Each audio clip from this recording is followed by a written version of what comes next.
Hello students, तो क्या हाल चाल आपके? एकदम मस्त। उम्मीद करता हूँ कि अच्छे होंगे और मजे कर रहे होंगे। तो आज हम एक्सरसाइज 5.2 के बचे हुए एग्जांपल्स को सॉल्व करेंगे जो कि बहुत आसान होने वाले हैं। तो चलिए स्टार्ट करते हैं। कॉपी और पेन लेकर के आपको बैठना है, वीडियो को लास्ट तक देखना है, स्किप नहीं करना और नोट्स आपको बनाना है। हर एक क्वेश्चन को अच्छी तरीके से समझना है और लिखना है, आलस और मक्कारी को साइड में रख करके। तो स्टार्ट करते हैं। मैं मलिक और आपको अपना प्यारा सा यूट्यूब चैनल बैक बेंचर।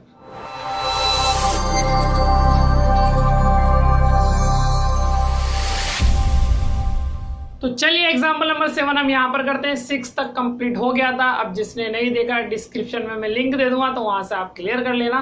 चलिए देखते हैं एग्जाम्पल नंबर 7 क्या है।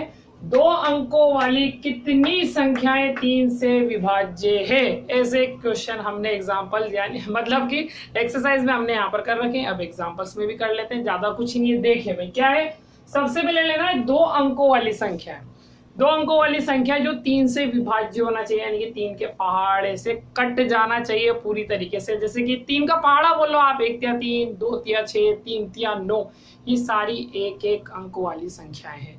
अब हमें कितने चाहिए? 2 अंक वाली चाहिए। तो 3 तिया 9 और 4 तिया 12 हमारा बनेगा, यानी कि 2 अंक यहाँ से स्टार्ट हो जाते हैं। इकाई अंक 2 और दहाई अंक 1 हो जाएगा। तो ये 2 अंक वाली संख्या हो गई। तो यहां से स्टार्ट करना है और पूरे लास्ट तक लेना है हमें। तो कैसे लेंगे चलिए देखते हैं। यहाँ पर 2 अंक वाली सबसे पहले तो हमारी बनेगी 12, 4 तिया 12, 5 तिया 15, 6 तिया 18 और ऐसे ही कंटिन्यू आगे तक चलता जाएगा।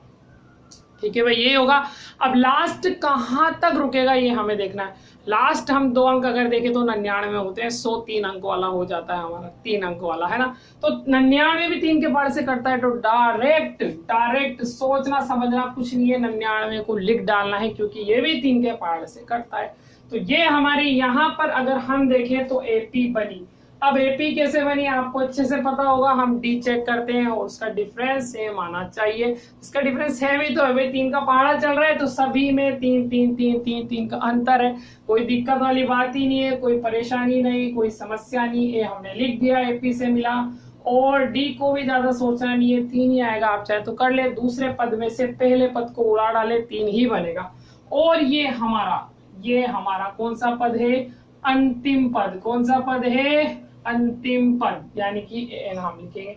हमें बतानी कितनी संख्याएं यहाँ पर होगी। तो कितनी संख्याएं यानी कि एन फाइंड करना है हमें, पदों की संख्या। भाई ये पहली संख्या हुई, दूसरी संख्या हुई, तीसरी संख्या हुई, ऐसे आगे भी बहुत सारी होगी जो हमें नहीं पता। ये जरूर पता था लास्ट कौन सा होगा, 99, जो कि हमने लिख दिया है। अब बची खुची सारी संख्याएं बतानी, यानी कि पदों की संख्याएं बतानी जो 3 से विभाज्य होगी। 12 है, 15 है, 18 और भी होगी। मतलब एन निकाल देंगे तो हमें पता लग जाएगा इतनी संख्याएं 3 से विभाज्य है। तो चलिए देखते हैं। वही हमारा मासूम सा बेचारा सा formula, n is equal to a plus n minus 1d। Value put करेंगे, ये 99 बनेगा। इक्वल ए की वैल्यू हमारी 12 प्लस एन हमारे पास नहीं और डी हमारे पास 3 है। सिंपल सी बात है भाई, कितनी बार कर आ चुके। इधर लेकर के आ जाएंगे, इसको इधर पटक देंगे, टप लगे से 12, वो भी प्लस का था तो माइनस का हो चुका है। एन माइनस 1 और ये 3 एज इट इज। अब 99 में से हमें 12 कट करना है, जो कि हमें आता ही है, बहुत आसान है। 9 में से 2 को उड़ाएंगे तो बनेगा हमारा 7 ही बनेगा भाई। 9 में से 1 गया तो 8, यानी कि 87। और ये n माइनस 1 और 3, आप चाहें तो 3 से इसको कट कर देंगे तो ये कितनी बार n माइनस 1 तो लिख दो आप। और ये कितनी बार? 1 तिया 3, 2 तिया 6, बचे 2, 9 तिया 27 और 29 माइनस इधर गया तो प्लस और n हमारा 30, यानी कि n होता है पदों की संख्या। यानी कि ये टोटल कितने चल रहे हैं? 30 तक चल रहे हैं। आप देखो हमने कितने लिखे, सिर्फ 1 2 3 और ये 4 बचे कुछ, सारे के सारे पहुंच करके मिलाकर अगर हम देखें इन सभी को, ये 30 होते हैं। अब जब 30 है तो ये सारे के सारे 3 से क्या होंगे? विभाज्य होंगे।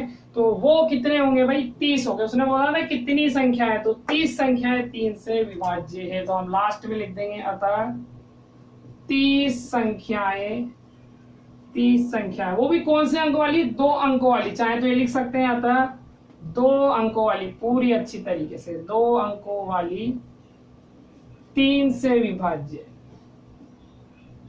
3 से विभाज्य संख्याएं बराबर कितनी होगी 30। ये लो, अब कोई गुंजाइश ही नहीं है जरा भी गलती होने की, पूरी अच्छी तरीके से कंप्लीट हिंदी लिख ली। ठीक है भाई, छापे से फटाफट। तो चलिए भाई एग्जाम्पल नंबर 8 हम यहाँ पर करते हैं। 7 तो बड़ा आसान था भाई, बहुत फर्जी एग्जाम्पल था, इजी वे में हमने कर लिया। अब एग्जाम्पल नंबर 8 हम यहाँ पर देखते हैं क्या है भाई। उससे पहले इंपॉर्टेंट भी लगा हुआ है, मतलब इंपॉर्टेंट क्वेश्चन है। चले देखते हैं क्या है। एपी दी गई है 10,7,4,... माइनस 62। भाई देखिए वैल्यू कम होती जा रही, कम होते होते माइनस में भी जाएगी, तो माइनस 62 इसलिए लगा हुआ है। का अंतिम पद से प्रथम पद की ओर, मतलब पहले पद की ओर जाना है, मतलब अंतिम पद से यहाँ एंड की तरफ से जाना है प्रथम पद की तरफ। ये यहाँ पर आपको समझाने के लिए लिखा गया है, कंफ्यूज नहीं होना है। अंतिम पद से काउंट करना है, तो अंतिम पद से 11वां पद ज्ञात करें। अंतिम पद यानी कि यहाँ से हमें 11वां पद ज्ञात करना है, यहाँ से नहीं करना पहले पद से, पहला पद दूसरा पद।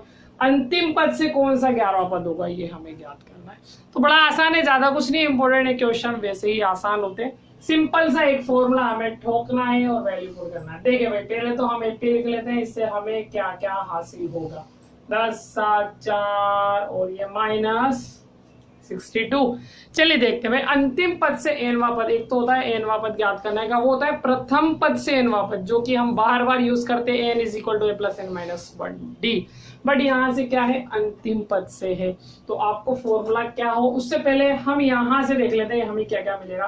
पहले तो मिलेगा a जो कि 10 है, फिर हम यहाँ से d देखेंगे, तो दूसरे पद में से पहले पद को माइनस करते हैं, अच्छी तरीके से आपको पता होगा। तो माइनस के 3 बचेंगे क्योंकि बड़ी संख्या माइनस की है, और 10 में 7 गई तो 3। ये हमारा अंतिम पद होता है, इसको हम n भी कहते हैं और l भी यूज करते हैं, ये ध्यान रखना है भाई। n भी कह देते हैं और लास्ट में है तो l भी इस्तेमाल किया जाता है। इसका सिचुएशन डिपेंड करती है कहाँ पर क्या बोला जा रहा है। अब जैसे अंतिम पद से nवां पद है तो फॉर्मूला होता है an = l - n - 1d। ये हमारा फॉर्मूला होगा अंतिम पद से nवें पद का है, तो ये ध्यान रख लेना है बस। अंतिम पद l, हालांकि मैंने बेसिक में आपको बता दिया होगा ये फॉर्मूला किस तरीके से बना है, और नहीं देखा तो फिर बता देता हूँ आपको। n तो देखो वहां पर भी चल रहा था, n = a + n - 1d। Simple ये फॉर्मूला पूरा ऐसे कैसे बना हुआ था, जो हम हमेशा यूज करते हैं, n - 1d। तो ये तो है इसे n - 1d, कोई दिक्कत ही नहीं है। अंतिम पद अगर इधर देखेंगे तो वैल्यू क्या हो रही है, इधर से कम होती जाती है, मतलब कि पहला पद गया, अब दूसरा पद, फिर तीसरा पद, ऐसे कम हो रहा है आपका। यहाँ से पीछे ये समझ लो, पीछे से इधर आगे की तरफ जा रहे हैं तो क्या हो रहा है, यहाँ माइनस आ रहा है, और इधर आगे बढ़ते जा रहे हैं, आगे बढ़ते जा रहे हैं, आगे बढ़ते जा रहे हैं, तो वैल्यू किसमें चल रही है, प्लस है। और प्रथम पद से चालू होती है तो a आ रहा है, यहाँ अंतिम पद से चालू हो रहे हैं तो l आ रहा है, और पीछे से चल रहे हैं तो माइनस है, आगे से चलेंगे तो आगे बढ़ते ही जाएंगे, बढ़ते ही जाएंगे तो वैल्यू प्लस की आती। बस ये डिफरेंस है, ज्यादा कुछ नहीं है, बाकी तो सब कुछ एज इट इज। अब यहाँ वैल्यू पुट करते हैं। अब देखते हैं यहाँ ये क्या काम आ रहा है, तो an, तो n हमारा क्या होगा, 11 होगा, क्योंकि कौन सा पद बोल रहा है वो 11वां पद, तो n हमारा 11 हो जाएगा। उसके बाद देखें तो l जो है, l ये होगा भाई, यहाँ पर an की जगह ये वाला मत ठोक देना, -62 गलत हो जाएगा। तो फिलहाल हमारी जो सिचुएशन है वो l वाली है, तो n में हटा देता हूँ यहाँ पर, तो -62 - 11 - 1। सिंपल है कैलकुलेशन, वैल्यू पुट कर रहे हैं बस, और d हमारा -3 जो कि ब्रैकेट में लगा देता हूँ मैं। आगे सॉल्व करें तो -62 - 11 में से 1 गया तो हमारे बनेंगे 10, और -3 मल्टीप्लाई में चल रहा है तो आपको बोर्ड मास अच्छे से आता है, माइनस माइनस प्लस, और 3 को 10 से मल्टीप्लाई करना है तो बनेगा हमारा 30। अब अगर हम कट करें तो देखें यहाँ बनेगा 2, और 6 में से 3 गए तो भी हमारे 3, बड़ी संख्या माइनस की तो माइनस, तो 11वां पद कितना हो जाएगा, -32। यहाँ से काउंट करेंगे, देखो पर पहला पद, फिर कोई दूसरा पद आएगा, हमें नहीं पता, पीछे से चल रहे, फिर कोई ना कोई सा, फिर कोई ना कोई सा, तो 11वां पद जो होगा वो -32 बनेगा। सिंपल सी बात है, ज्यादा कुछ नहीं है। लास्ट में प्यारी सी हिंदी लिख देंगे, अतः अंतिम पद से 11वां पद, ये हमारा जो आंसर है वो हो जाएगा कितना, -32। ठीक है भाई, सिंपल, ये ज्यादा कुछ है नहीं, फॉर्मूला बेस्ड क्वेश्चन है, फटाफट छापे इसको। तो चलिए अब एग्जांपल नंबर 9 को भी हम फटाफट कर लेते हैं। क्या है इसके अंदर देखते हैं भाई। ₹1000 की एक धनराशि 8% वार्षिक साधारण ब्याज पर निवेश की जाती है। मतलब कि क्या किया जा रहा है, ₹1000 जो पैसे हैं, धनराशि है, उसको दिया जा रहा है किस पर, ब्याज पर। और ब्याज कितना लिया जा रहा है, हर साल का 8% लिया जा रहा है। अब आगे देखिए तो प्रत्येक वर्ष के अंत में ब्याज परिकलित कीजिए। अब हर साल में कितना ब्याज बनेगा वो यहाँ पर हमें देखना है।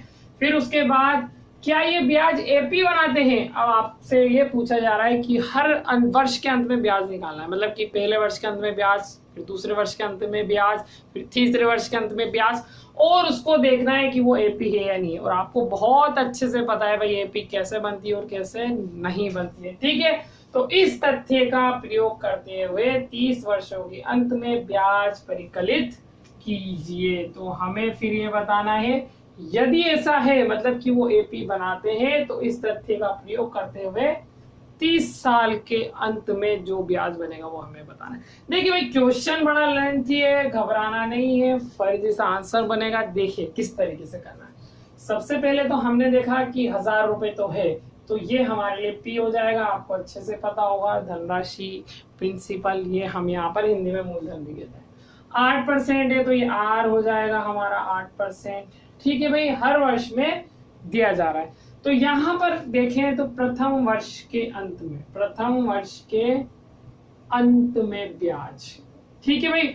और ब्याज अगर आप देखेंगे तो साधारण ब्याज है, जो कि फॉर्मूला हम 8th क्लास में सीख कर आ गए भाई, बचपन से हमें पता है, TRT/100। अब अगर P देखें तो 1000 है, ये 1000 लगा दिया। R हम देखें तो 8 है और समय 1 वर्ष है, ठीक है भाई। 0 से 0 उड़ा दिया हमने, 8 को 10 से मल्टीप्लाई किया तो बनते हैं हमारे ₹80। पहले साल का ब्याज है भाई, ₹1000 अगर आपने दिए तो पहले साल में फ्री फोकट में आप ₹80 कमा लेंगे। यहाँ पर 8% अगर ब्याज चल रहा है तो। अब अगर हम देखें तो दूसरे साल की बात चल रही है भाई, दूसरे वर्ष के अंत में ब्याज। तो दूसरे वर्ष के अंत में फॉर्मूला वापस वही हमारा PRT/100, तो बार बार तो लिखना नहीं है। पी तो हमारा यही रहेगा भाई 1000, आर भी यही रहेगा। समय दूसरा साल हो गया और 100, तो 100 से ये 2 0 फिर उड़ गए और हमारे पास बच रहे 10 × 2 × 2 गुणा कर देंगे। क्या है इसके अंदर, 8 दूना 16 और 10 करें तो ₹160। अब एक और बार तीसरे साल का भी निकाल लेते हैं अपन।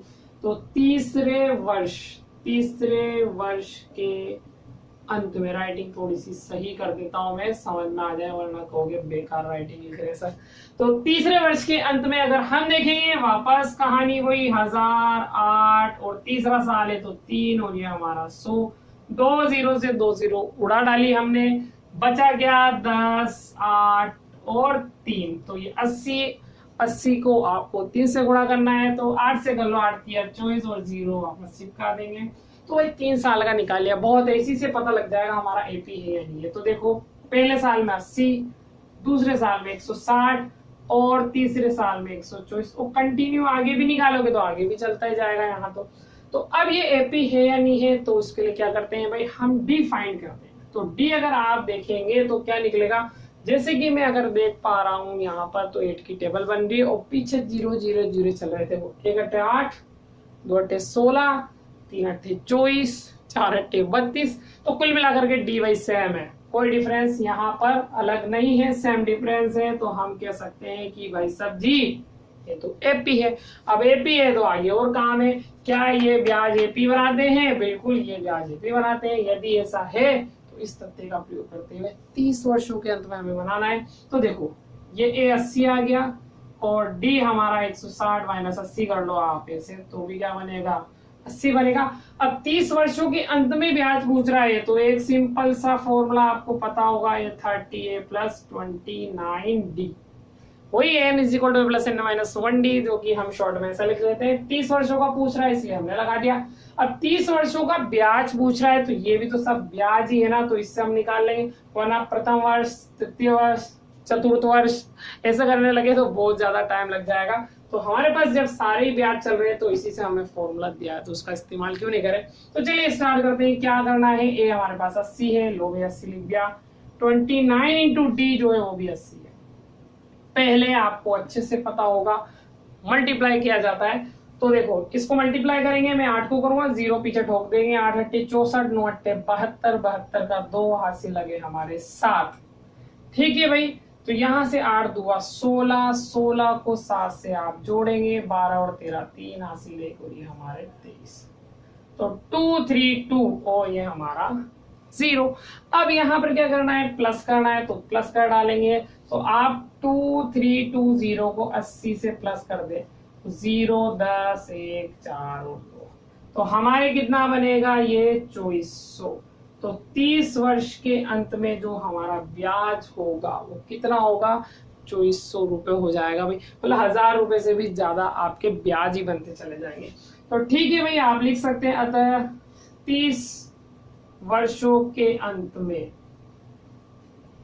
ब्याज कितना बनेगा, 2400 रुपया, 2400 रुपया हमारा बनेगा। ठीक है भाई, छापे से फटाफट। तो चलिए भाई 5.2 एक्सरसाइज का लास्ट एग्जांपल हम यहाँ पर करते हैं। एग्जांपल नंबर 10 क्या लिखा हुआ है, काफी सारी लाइनें लिखी हुई है भाई, डरना नहीं है, देखते हैं क्या लिखा हुआ है। फूलों की एक क्यारी में पहली पंक्ति में 23 गुलाब के पौधे हैं, दूसरी पंक्ति में 21 गुलाब के पौधे हैं, तीसरी पंक्ति में 19 गुलाब के पौधे चल रहे हैं यहाँ पर। उसकी अंतिम पंक्ति में 5 गुलाब के पौधे हैं। तो इस क्यारी में कुल कितनी पंक्तियां हैं। तो चलिए भाई इसको पहले समझते हैं क्या चल रहा है।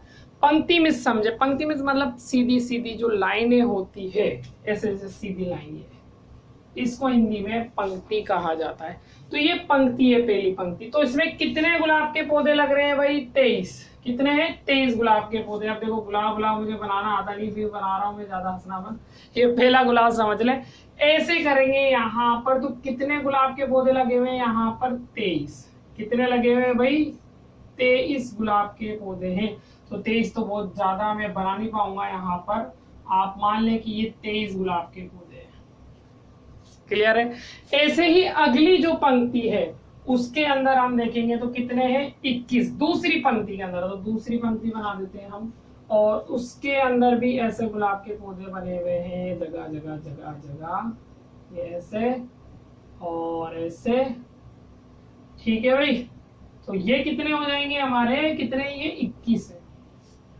तीसरी अगर पंक्ति की बात करें तो उसके अंदर कितने हैं गुलाब, 19 गुलाब के पौधे हैं। तो गुलाब तो तुम्हें लग नहीं रहे होंगे, हालांकि ये मुझे भी नहीं लग रहे, ये तो कुछ सूरज टाइप लगा हुआ है जिससे रोशनी निकल रही है। तो ये कितने हो जाएंगे, 19 हो जाएंगे हमारे। ठीक है, ऐसे यहाँ पर पंक्ति बन रही है, 19 गुलाब के पौधे हैं इत्यादि। मतलब आगे तक भी ऐसे चलती जा रही, पहली पंक्ति, दूसरी पंक्ति, तीसरी पंक्ति, चौथी, पांचवी, और भी बहुत सारी हो सकती है। और उसकी अंतिम पंक्ति जो उसमें 5 गुलाब के पौधे हैं। मतलब पंक्तियां ऐसे और चलती जा रही है। ठीक है, और एक लास्ट पंक्ति आती है हमारी छोटी सी, जिसके अंदर कितने हैं, 5 है। 5 तो देखो मैं बना ही देता हूँ आपका, 2, और ये रोशनी निकली 3, और ये हमारा 4, और ये लास्ट में 5। ठीक है, तो ऐसे यहाँ पर चल रहे हैं।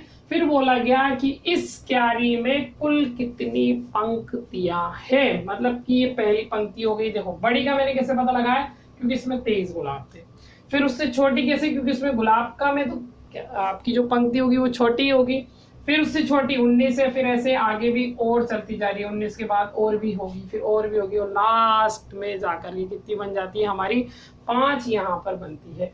तो अब ये बोल रहा है कुल कितनी क्यारी, अगर आप काउंट करो तो 1 2 3, और उसके बाद पता नहीं है लास्ट चौथी है, और बीच में कहीं ना कहीं बहुत सारी भी होगी जो कि खा चुके हैं, पता नहीं है हमें। तो देखते हैं इसमें, अगर आप देखें तो एपी का इस्तेमाल करके बड़े आसानी से पता लगा सकते हैं कितनी पंक्तियां चल रही है। देखिए कैसे, जैसे कि पहली पंक्ति में जो गुलाब है वो 23 है, फिर दूसरी में 21 है, और तीसरी में 19 है, और कंटिन्यू पंक्तियां ऐसे चली जा रही है, और लास्ट जाकर के क्या बनती है हमारी, 5 बनती है।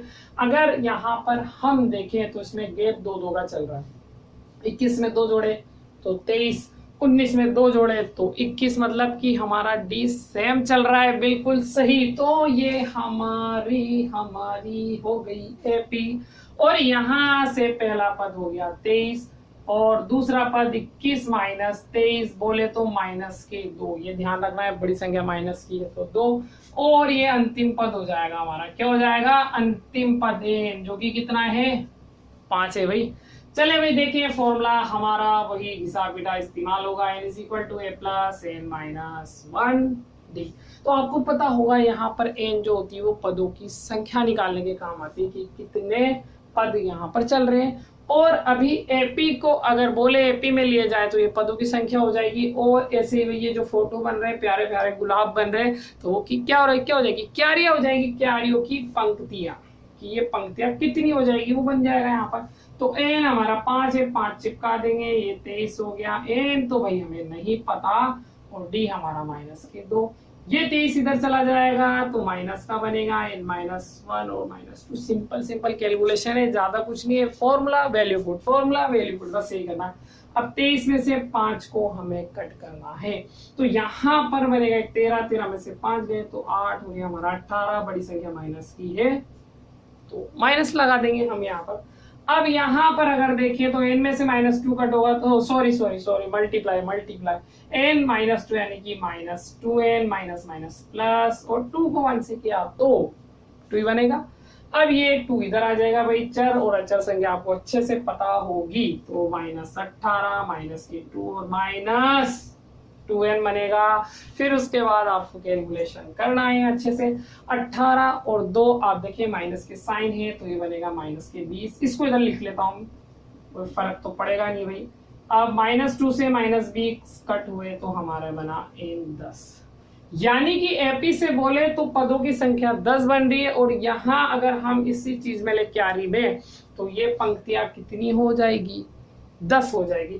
तो हम यहाँ पर लिखेंगे अतः क्यारी में कितनी पंक्तियां होगी भाई, कुल 10 पंक्तियां है। तो क्वेश्चन चाहे कितना भी लेंथी हो आंसर फर्जी बनता, ज्यादा कुछ नहीं समझना पड़ता है बस। जो कि आपने समझ लिया, आंसर आ गया, आपको अच्छा लगा लाइक भी करेंगे, शेयर भी करेंगे और वीडियो को सब्सक्राइब नहीं करना, बेल आइकन पर क्लिक तो दबा ही देना है ताकि नेक्स्ट वीडियो जब भी आए आप यही फुर्सत में सीख ले और दूसरों को भी सिखाए शेयर करके। तो ठीक है, आज के लिए काफी है, बाकी फिर बाद में। Good India.